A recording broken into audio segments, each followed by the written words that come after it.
یہ قرآن شریف ہے. ایک منٹ, مجھے قسم ہے پروردگار کی, قرآن میرے سر پر ہے. ہمیں کسی کے ساتھ کوئی جائیداد کا جھگڑا نہیں, کوئی شہرت کا جھگڑا نہیں. اگر جھگڑا ہے کسی کے ساتھ تو ناموس مصطفی.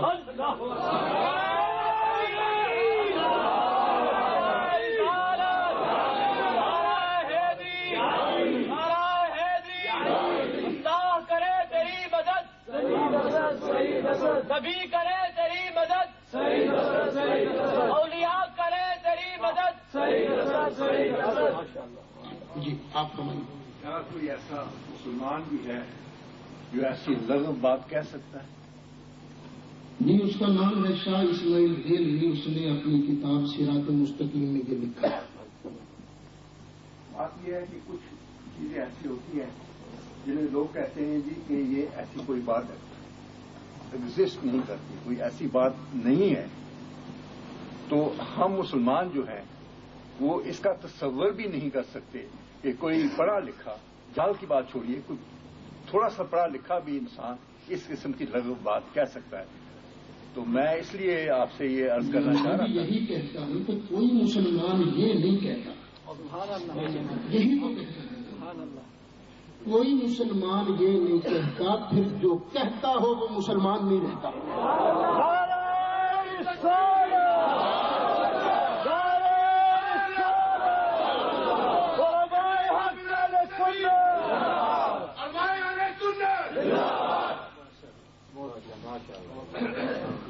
جی اور فرمائیے.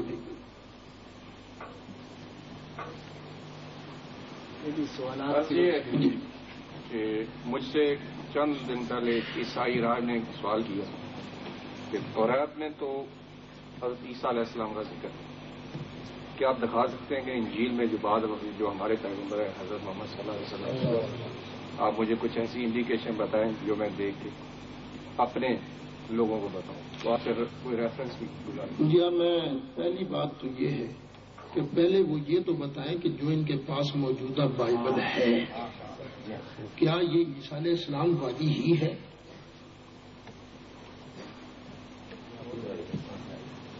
کیا یہ وہی ہے جو عیسیٰ علیہ السلام پر آئی تھی؟ پوچھیں آپ ان سے. نہیں ہے, یہ بعد کے لوگوں نے جمع کی ہے.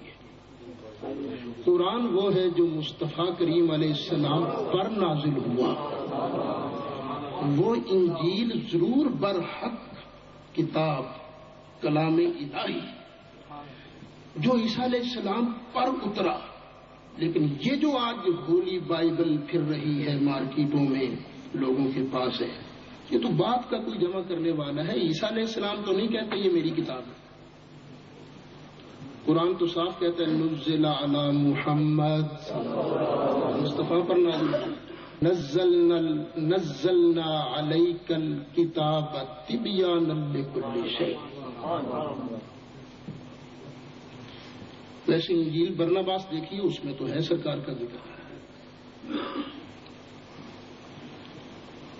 جی بسم اللہ. دیکھیے میں بارہا کہتا ہوں, جگہ جگہ کہہ رہا ہوں کہ خدا کے لیے ہم کو مشرک نہ سمجھیے, بدعتی نہ سمجھیے. ہم الحمدللہ مسلمان ہیں, شکر ہے اللہ کا. پھر بھی اگر کسی بھائی کے دل میں شک ہے کہ یہ مشرک ہیں, یہ بدعتی ہیں, تو بسم اللہ بھائی سوال کر کے اپنے دل کی تسلی کرا لیجیے. کیا سوال اس کے ساتھ تعلق ہے کہ انہوں نے جو سوال کیا جی وہ سوال یہ ہے کہ امامین حرمین شریفین کے جو امام صاحب ہیں ان کے پیچھے نماز ہو جاتی ہے کہ نہیں, اور آپ نے جو اصول بیان فرمایا اس اصول سے اس حرمین شریفین کی عقیدہ ظاہر نہیں ہوتا جو انہوں نے آپ سے استفسار کیا ہے. تو اس لیے اس کی استفسار کی صاف صاف میں نے اصل میں یہ سمجھا ہے کہ بڑے سمجھدار لوگ بیٹھے ہیں, اصولی بات کروں گا تو بات سمجھ جائیں گے. جس آدمی کو یہ پتا ہے کہ حرمین شریفین کے ائمہ کا عقیدہ درست نہیں, یہ گستاخ ہے. اگر کسی کو پتا ہو وہ نماز پڑھے گا تو گناہگار ہے. جس کو امام کا نام ہی نہیں پتا امام صاحب کا نام کیا ہے وہ اگر پڑھے گا تو انشاءاللہ اس سے کوئی پوچھ گچھ نہیں ہوگی, اس کی قبول. میں نے اصولی بات بیان کی تھی, اگر آپ کو پتا ہو کہ یہ گندے عقیدے والا امام ہے, وہاں چھوڑ, یہاں ہو کہیں ہو, پتا ہو آپ کو, شک ہو آپ کو, تو پڑھو گے گناہگار. اگر عقیدے کا ہی پتا نہیں, عقیدہ چھوڑ کے اس کے نام کا ہی پتا نہیں تو قبول.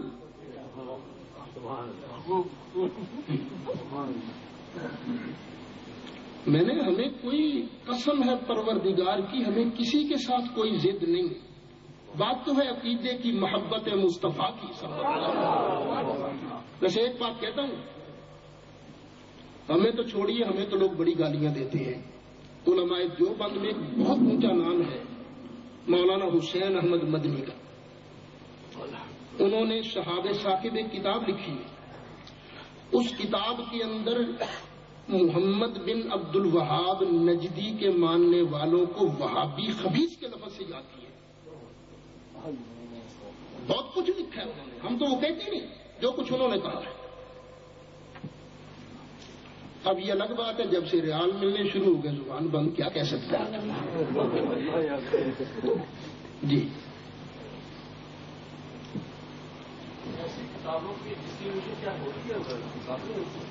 چل رہا ہے سلسلہ, اور لوگ تو کہتے ہیں بالکل ٹھیک لکھا ہے. آپ کے مانچسٹر والوں نے کہا کہ بالکل ٹھیک لکھا ہے. وہ کہتے ہیں تمہیں سمجھ نہیں آئی, انہوں نے بالکل ٹھیک لکھا ہے مانچسٹر والوں نے.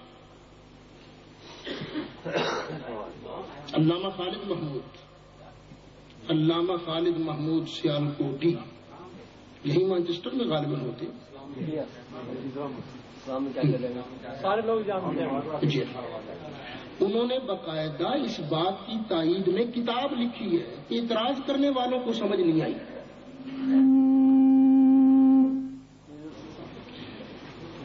اب میں آپ کو اگر اجازت ہو تو اسی بات کی تھوڑی سی وضاحت کر دوں.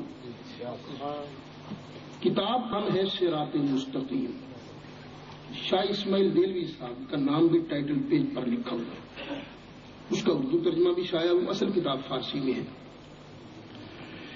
اس میں کہتے ہیں دیکھیے گدھے کا خیال اگر نماز میں آئے گا نا تو ادب تو نہیں ہوگا نا گدھے کا. دلیل بھی دیتا ہے نا آگے اسماعیل دہلوی, کہتے ہیں کہ نبی کریم علیہ السلام کا جب خیال نماز میں آئے گا تو ادب کے ساتھ آئے گا, تعظیم کے ساتھ آئے گا.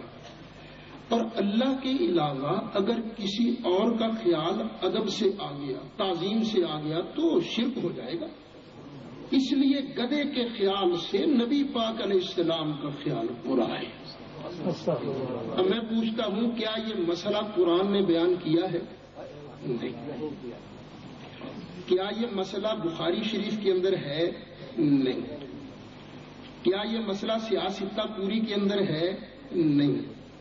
سیدنا امام اعظم ابو حنیفہ رحمۃ اللہ علیہ کیا یہ مسئلہ بیان کیا ہے؟ نہیں. ارے جب انہوں نے یہ مسئلہ نہیں بیان کیا تو آپ کو کیا ضرورت تھی نیا مسئلہ ایک گھڑ کے پیش کرنے کی, اور ہے بھی قرآن کے خلاف.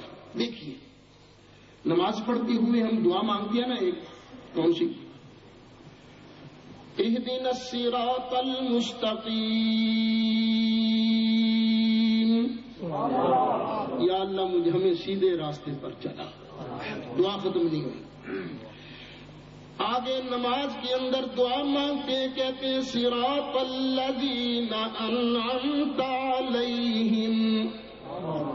یا اللہ ان لوگوں کی راہ پر چلانا جن پر تو نے انعام کیا ہے, اپنے پیاروں کے راستے پر چلانا. یہ نماز کے اندر دعا مانگتے ہیں. اور رب کا کرم کن کن پر ہوا یہ قرآن خود بیان کرتا ہے. فرمایا انعم اللہ علیہم من النبیین والصدیقین والشہداء والصالحین.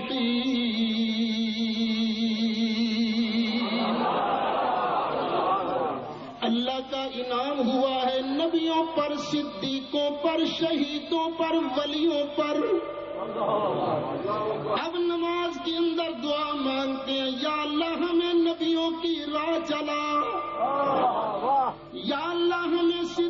شہیدوں کی راہ چلا، یا اللہ ہمیں شہیدوں کی راہ چلا، رب العالمین ہم سب کو ولیوں کاملین کے راہ پر چلا۔ اب جن کے رستے پر چلنے کی دعا مانگ رہے ہو ان کا خیال ادب سے آتا ہے یا گستاخی کے ساتھ؟ چلیے آگے، صرف سورت فاتحہ ہی تو نہیں نہ پڑھتے